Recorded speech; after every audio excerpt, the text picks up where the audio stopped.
নমস্কার বন্ধুরা, কবিরাজ ঘর টিএসের পক্ষ থেকে সকলকে জানাই আন্তরিক শুভেচ্ছা এবং অভিনন্দন।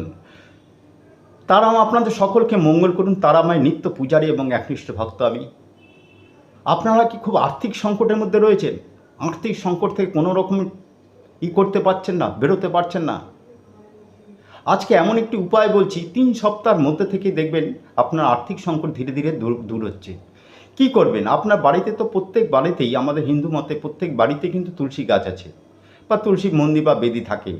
আপনারা কি করবেন? তুলসী মন্দিরে বা মণ্ডপে বাড়ির যিনি কর্ত্রী আছেন, ঠিক আছে, উনি কী করবেন? সন্ধ্যাবেলা প্রত্যেক শুক্রবার সন্ধ্যাবেলা একটু ঘি দিয়ে মাটির একটা প্রদীপ পূর্ব দিকে মুখ করে জ্বালান এবং তুলসীকে আপনার মনের কথাটা বলুন। ব্যাস, আর কিচ্ছু করতে হবে না। প্রথম সপ্তাহ করুন, দ্বিতীয় সপ্তাহ করার পর থেকেই দেখতে পাবেন ধীরে ধীরে আর্থিক সচ্ছলতা আপনাদের